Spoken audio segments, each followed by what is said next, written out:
achieved by Habib Siddiqui thanks to Donald Trump's surprising victory in the 2016 U.S.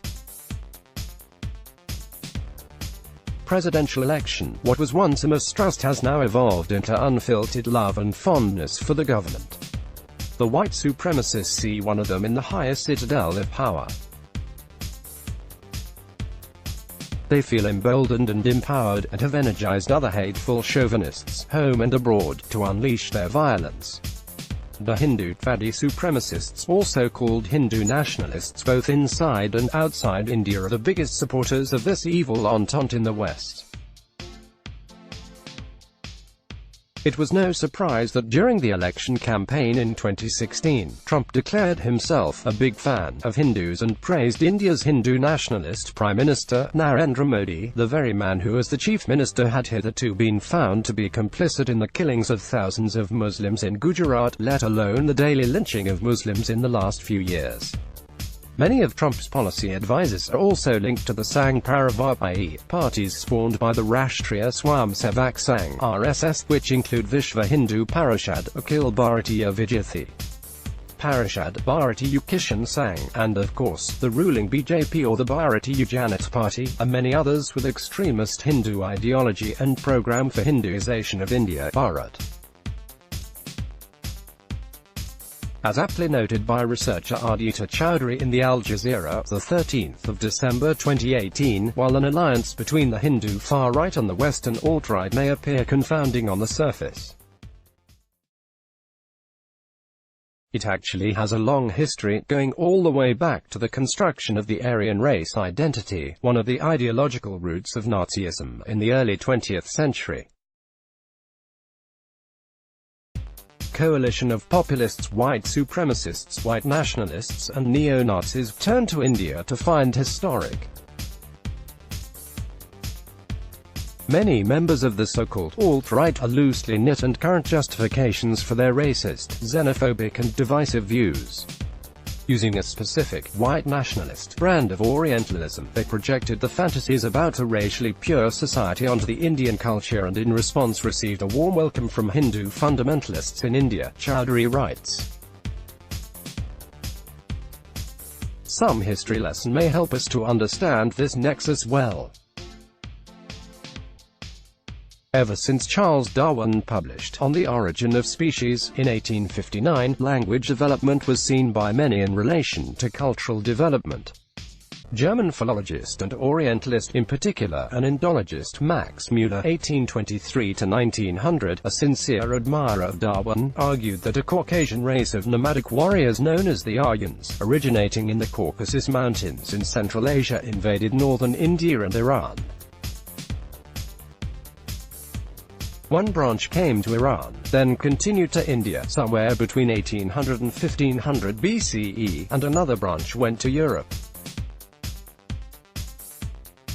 The Indian branch conquered the indigenous Dravidian people and imposed on them its language, Sanskrit, and its civilization, called the Aryan civilization, 260–1500 BCE, which was wrongly considered to be superior to the indigenous Indus Valley civilization. The Aryans brought with them their own Vedic religion, which was codified in the Vedas around the 1500 to 1200 BCE.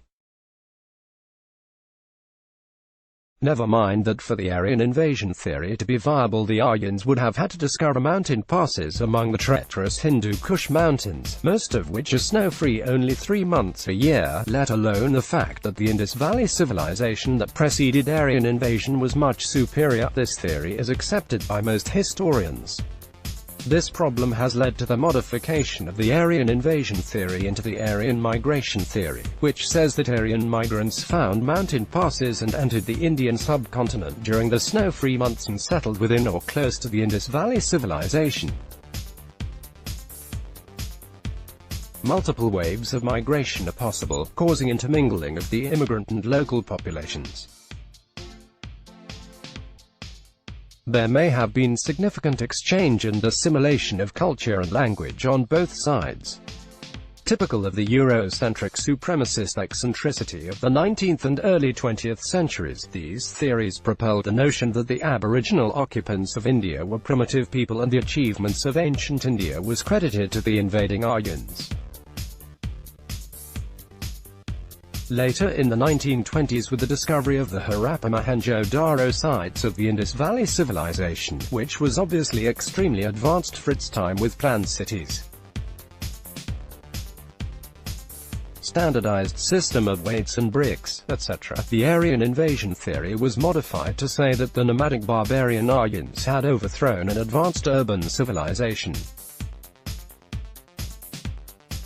Muller's work contributed to the developing interest in Aryan culture, which was to lay the very foundation for race-based supremacist ideas that were to give birth to evil ideologies like Nazism, Hindutva and white nationalism. Interestingly, for Muller, the discovery of common Indian and European ancestry was a powerful argument against racism. After all, he laid the hypothesis that the foundation of European civilization and Indian civilization were from the same group of people. Muller was careful to note in his later work that he thought Aryan was a linguistic category rather than a racial one. But the damage was already done through Muller's faulty Aryan invasion theory, which was used by Eurocentric intellectuals to propose their own visions of supremacy of the white race and conquest of Asia, Africa and Latin America by Europeans. For instance, it was left to Arthur de Gobineau (1816–1882), a French aristocrat, who adopted the term Aryan as a racial category. He believed that there were three basic races, white, yellow and black, and that everything else was caused by race miscegenation or mixing, which Gobineau argued was the cause of chaos. The master race, according to Gobineau, were the northern European Aryans, who had remained racially pure. Considered the southern Europeans to include Spaniards and southern Frenchmen, Eastern Europeans, North Africans, Middle Easterners, Iranians, Central Asians, and Indians to be racially mixed, who had degenerated through the miscegenation, and thus less than ideal. He considered the black race to be the least developed. Thus, his ideology of race was based on an idea of blonde northern European Aryans, who had migrated across the world and founded all major civilizations, before being diluted through racial mixing with local inferior populations. Through the works of Houston Stewart Chamberlain (1855–1927), Gobineau's ideas later influenced the Nazi racial ideology, which saw Aryan peoples as innately superior to other putative racial groups. The Nazi ideologue and official Alfred Rosenberg, later to be tried at Nuremberg and executed in 1946 by hanging for war crimes and crimes against humanity, believed that the Nordic race was descended from Proto-Aryans, who he believed had prehistorically dwelt on the North German plain. The Nazis considered the purest Aryans to be those that belonged to the Nordic race, physical ideal, known as the master race during Nazi Germany.